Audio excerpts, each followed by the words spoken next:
Ces dernières années, les systèmes de sécurité pour la maison, comme la caméra avec détecteur de mouvement, se sont répandus. On en voyait déjà sur les Tesla, donc c'est pas une surprise pour personne quand on arrive chez quelqu'un et qu'une caméra nous filme à l'entrée.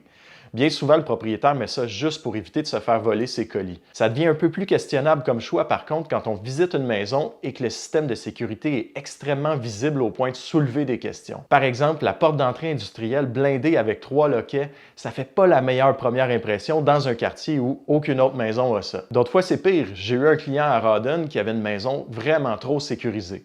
Sur son terrain, des caméras pointaient dans toutes les directions alors qu'on était dans un champ. Le panneau électronique qui reliait tout le système était tellement gros qu'on se croyait dans une banque.